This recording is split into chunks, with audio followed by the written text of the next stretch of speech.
Fair value on initial recognition. ठीक है, अब हमने क्या करना है, ट्रांजैक्शन प्राइस जो हमारी जितनी भी, जब हम शेयर्स मार्केट में डील करते हैं, चाहे वो इक्विटी शेयर्स और डिवेंचर्स है, तो जो हमने ट्रांजैक्शन प्राइस रखना होता है नॉर्मली, तो वो हम फाइनेंशियल इंस्ट्रूमेंट जो है वो फेयर वैल्यू के ऊपर क्या करते हैं, उनको ट्रांजेक्ट करते हैं, कि उनको हमने जब सेल परचेज करना है तो उनकी फेयर वैल्यू के ऊपर करते हैं। चाहे जो फेयर वैल्यू के ऊपर जो भी आप कंसीडरेशन या तो दे रहे हो या रिसीव कर रहे हो, वो क्या होनी चाहिए, हमारी फेयर वैल्यू होनी चाहिए। बट प्रीमियम और discount on A debt instrument is the part of fair value of the instrument. अब उस इंस्ट्रूमेंट के ऊपर अगर आप डिस्काउंट दे रहे हो या प्रीमियम दे रहे हो डेट इंस्ट्रूमेंट के ऊपर, तो that is also the part of the fair value of the instrument. So transaction cost जो होती हैं वो हमारी इंक्रीमेंटल कॉस्ट होती हैं, जो हमारी डायरेक्टली, जैसे हमने उनको एक्वायर किया है, शेयर्स को इश्यूज़ किया है, फाइनेंशियल एसेट को इशू किया है, फाइनेंशियल एसेट्स को परचेज़ किया है, फाइनेंशियल लाइबिलिटी को हम डिस्पोज कर रहे हैं, ये जितने भी हम जो भी हम ये ट्रांजैक्शंस करते हैं, तो इनके ऊपर जो भी इंक्रीमेंटल कॉस्ट आती है उनको हम बोलते हैं ट्रांजैक्शन कॉस्ट। तो जो भी कॉस्ट हम इनकर करते हैं वो किसके ऊपर करते हैं, फेयर वैल्यू के ऊपर इनकर करते हैं। तो इन कॉस्ट को हमने क्या करना होता है, क्लासीफाई करना होता है। बट जो हमारी इंक्रीमेंटल कॉस्ट होती है वो इनकर नहीं, that have not been incurred other than acquisition और डिस्पोजल, कि हमने जो फाइनेंशियल इंस्ट्रूमेंट्स को एक्वायर किया या डिस्पोज किया, उनको हमने वहाँ पे उससे रिलेटेड कॉस्ट को इनकर करना है, ना कि जो हमारी उन कॉस्ट को, इंक्रीमेंटल कॉस्ट को हमने इसमें incur would not have been incurred. ठीक है, सिर्फ हमारी acquisition and disposal financial instrument की कॉस्ट को हमने फेयर वैल्यू के ऊपर इनकर करना है, अदरवाइज नहीं। ट्रांजैक्शन कॉस्ट कौन कौन सी होती है, कोई भी आप फीस कमीशन पे कर रहे हो एजेंट को, जब आपने सेल परचेज करते हो या एक्वायर करते हो तो उसके लिए एजेंट हायर किया, उसको कोई कमीशन पे कर रहे हो, कोई फीस पे कर रहे हो, कोई एडवाइज़र को पे कर रहे हो, ब्रोकर्स को कर रहे हो, डीलर्स को कर रहे हो, तो दैट इज़ ट्रांजैक्शन कॉस्ट, वो हमारा एक्सपेंडिचर होता है ना। तो ये जितने भी ट्रांजैक्शन कॉस्ट है ना, इनको हमने फेयर वैल्यू के ऊपर रिप्रेजेंट करना है।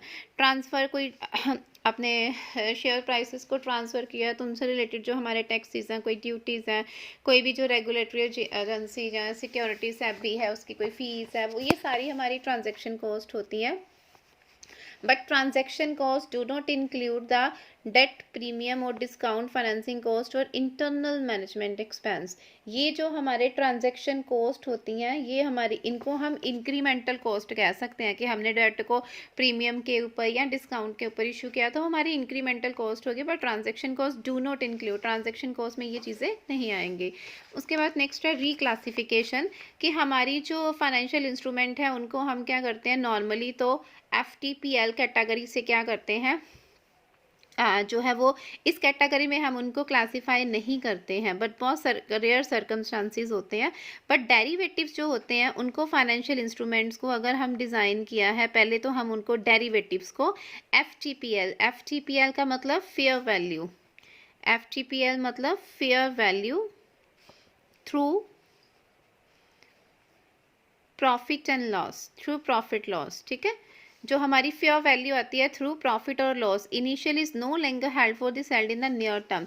डेरिवेटिव्स फाइनेंशियल इंस्ट्रूमेंट्स को हमने डिज़ाइन किया स्टार्टिंग में, इनिशियली हम FTPL पे करते हैं, बट नाउ जब हमने उनको इन फ्यूचर जब उनको सेल करना है तो उनको हम दोबारा से क्या करते हैं, रीक्लासीफाई करते हैं। फिर हमने उनको जब रीक्लासीफाई करना है तो जो हमारे सेक्शन और पैराग्राफ कह लो 50B CIS 39 है, इनके अकॉर्डिंग हमने उनको क्या करना होता है, रीक्लासीफाई करना है। 3 सर्कमस्टांसिस है जिसमें हम फाइनेंशियल एसेट को जो है वो एज ए FTPL कंसीडर जो है वो नहीं करते हैं। जैसे फर्स्ट है, when a derivative financial design as a effective hedging instrument.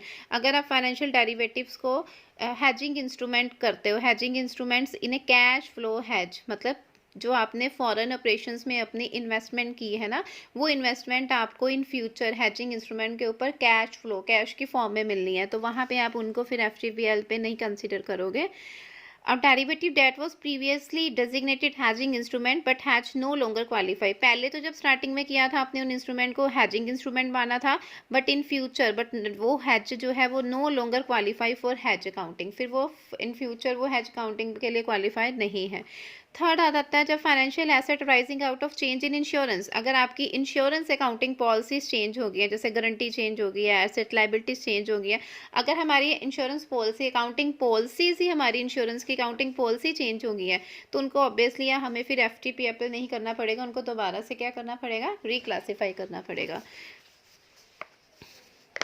Next आ जाते हैं एम्बेडेड डेरिवेटिव्स। एम्बेडेड डेरिवेटिव्स क्या होते हैं, वो हमारे कंपोनेंट्स होते हैं जिनको हम कंबाइंड करते हैं। It is a hybrid. Hybrid का मतलब होता है कंबाइंड इंस्ट्रूमेंट होते हैं, जिसमें हमारे नॉन डेरिवेटिव होस्ट कॉन्ट्रैक्ट भी आ जाते हैं with the effect and sum of the cash flow of the combined. मतलब नॉन डेरिवेटिव होस्ट कॉन्ट्रैक्ट को हमने ऐड करना है with the cash flow of the combined instrument very in similar to stand derivative. कि जो हमारे IAS 39 के according derivatives आ रहे हैं, उनको जो उनमें हमारी सिमिलैरिटी है, उन सिमिलैरिटी को हमने क्या करना है, जो हमारे होस्ट कॉन्ट्रैक्ट होते हैं उनके साथ क्या करना है, कंबाइंड करना है। इट मीन्स इसमें हमारे जो फाइनेंशियल इंस्ट्रूमेंट्स होंगे, लाइक जैसे डिबेंचर्स हैं, कन्वर्टेबल डिबेंचर्स हैं, उनको हम मानते हैं एज ए एम्बेडेड डेरिवेटिव्स। अगर आप कन्वर्टेबल डिबेंचर्स है तो उनको किसी भी फॉर्म में आप बाद में कन्वर्ट कर सकते हो ना, शेयर्स में, इक्विटी, प्रेफरेंस में भी कन्वर्ट कर सकते हो। तो इट मीन्स वो डिबेंचर अब हमारे कन्वर्ट हो सकते हैं, तो वो इंस्ट्रूमेंट क्या बन जाते हैं, एम्बेडेड डेरिवेटिव्स। कि जो हमारे पहले कुछ और इंस्ट्रूमेंट थे जिसको बाद में हम कन्वर्ट करके उसको अदर फॉर्म में क्या कर सकते हैं, कन्वर्ट कर सकते हैं, तो उनको हम बोलते हैं एम्बेडेड डेरिवेटिव्स।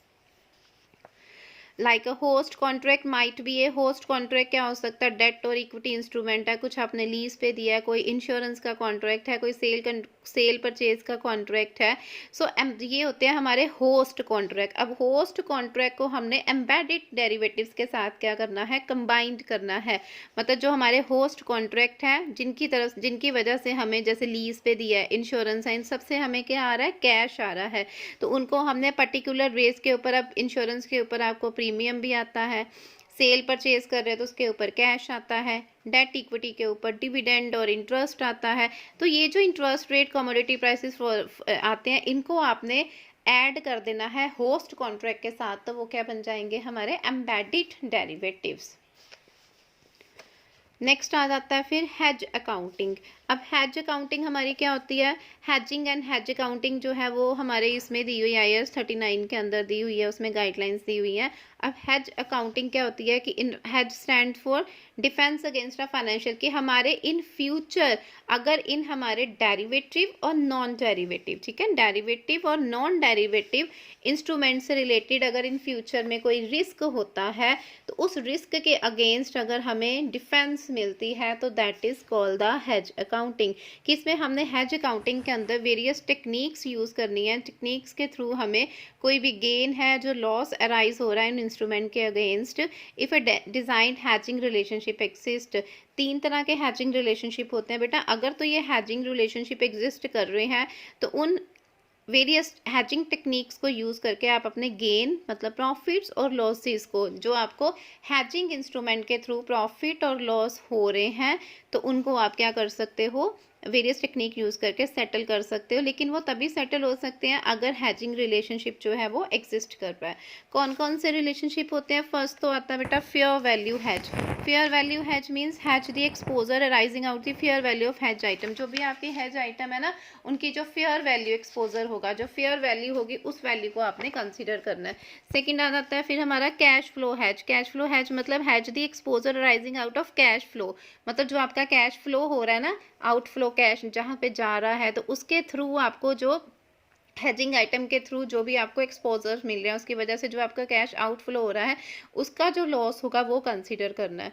थर्ड आ जाता है फिर hedge of net investment in the foreign operations. आपने hedges the foreign currency risk, मतलब जो हमने अपनी नेट इन्वेस्टमेंट की थी ना, तो फॉरेन करेंसी से रिलेटेड जो हमें रिस्क हुए हैं, जब आपने जैसे फॉरेन कंट्री में कहीं इन्वेस्टमेंट किया है, तो उस इन्वेस्टमेंट के केस में, उस इन्वेस्टमेंट की वजह से अगर आपको कोई रिस्क, कोई लॉस हुआ है, तो वो आपने जो अपनी नेट इन्वेस्टमेंट थी, जो इंडियन डोमेस्टिक और जो अपनी फॉरेन कंट्री में इन्वेस्टमेंट की, उसकी वजह से जो करेंसी का रिस्क हुआ, that is also has of. तो ये तीनों रिलेशंस अगर होंगे तो ही आप हैज के अगेंस्ट क्या कर सकते हो, आपको जो है हैज के अगेंस्ट क्या मिल सकती है, अगर आप ये तीनों करोगे तो ही आपको हैज के अगेन रिलेशनशिप एग्जिस्ट होंगे, तो ही आप वेरियस हैज के अंदर अपने गेन प्रॉफिट्स को फाइंड आउट करने की टेक्निक्स को, मेथड्स को यूज़ कर सकते हो। कौन कौन सी हैज अकाउंटिंग से रिलेटेड डेफिनेशन है? पहले तो आ जाती है हैज आइटम। हैज आइटम कौन सी होती हैं? कोई भी इट इज़ एन एसेट, कोई भी एसेट है, कोई भी लाइबिलिटी है, या आपने कोई फोरकास्टिंग ट्रांजैक्शन की है, कोई भी नेट इन्वेस्टमेंट है जिसमें आपको एक्सपोज लग रहा है कि एंटिटी को काफ़ी रिस्क हो सकता है, तो उस रिस्क को आपने changes in the fair value of future cash flow, future में जो आपको कैश फ्लो होना है। कैश फ्लो का मतलब होता है कैश आ भी सकता है, इनफ्लो भी हो सकता है और आउटफ्लो भी हो सकता है इन फ्यूचर। तो उससे रिलेटेड जो रिस्क है आप उस फ्यूचर कैश फ्लो से उस रिस्क को क्या कर सकते हो, कवर अप कर सकते हो, तो that is called the hedge item. Hedge instrument होते हैं। हेज इंस्ट्रूमेंट मतलब it is a design designated derivatives. Hedge instrument जिस इंस्ट्रूमेंट के बेस के ऊपर आप अपने फॉरेन करेंसी एक्सचेंज रेट के रिस्क को क्या कर सकते हो, चेंज कर सकते हो। कुछ हमारी होती है नॉन डेरिवेटिव फाइनेंशियल एसेट्स होते हैं, नॉन डेरिवेटिव फाइनेंशियल लाइबिलिटीज़ होती हैं। तो जो अपने को कैश फ्लो होना है उस कैश फ्लो के बेस के ऊपर आप उनको ऑफसेट कर सकते हो, मतलब जो आपको हैज आइटम के अगेंस्ट रिस्क होना था ना उस इंस्ट्रूमेंट से, तो आप उनको ऑफसेट कर सकते हो उनके बेस के ऊपर। देन आता है हैज इफेक्टिवनेस। हमने जो ऑफसेटिंग करनी है, जो भी फेयर वैल्यू की चेंजेस करनी है, मतलब जो हमारा कैश फ्लो हो रहा है उनकी वजह से जो हम चेंजेस कर रहे हैं, तो वो चेंजेस करनी है किस वैल्यू के ऊपर करनी है, फेयर वैल्यू के ऊपर, तो ही वो हमारा हैज इफेक्टिव होगा अगर हम उनको फेयर वैल्यू के ऊपर कैश फ्लोस हैज इंस्ट्रूमेंट्स को चेंजेस कर रहे हैं। हैज आइटम कौन कौन सी हो सकती है? लाइबिलिटी हो सकती है, रिकॉग्नाइज एसेट और लाइबिलिटी, जो भी आपके ग्रुप ऑफ एसेट्स हैं, लाइबिलिटीज हैं। सिंगल एसेट भी हो सकता है, सिंगल लाइबिलिटीज भी, और ग्रुप ऑफ एसेट और ग्रुप ऑफ लाइबिलिटीज भी। उसके बाद unrecognised firm commitment, single unrecognised firm commitment, जिसमें हमारे सिंगल भी अनरिकॉग्नाइज फर्म कमिटमेंट्स हो सकते हैं, ग्रुप भी हो सकते हैं। सिंगल हाईली फोरकास्ट ट्रांजेक्शन भी हो सकती है और हाईली प्रोबेबल फोरकास्ट ट्रांजेक्शन भी होती है। नेट इन्वेस्टमेंट, फॉरेन ऑपरेशंस में आपने जो नेट इन्वेस्टमेंट किया है, तो ये सारी चीज़ें होती हैं hedge item. Issues relating to selection of hedging instrument. Issues क्या है कि अगर आपने हैजिंग इंस्ट्रूमेंट लेते हैं तो उससे रिलेटेड कुछ इश्यूज हैं। क्या क्या इश्यूज हो सकते हैं?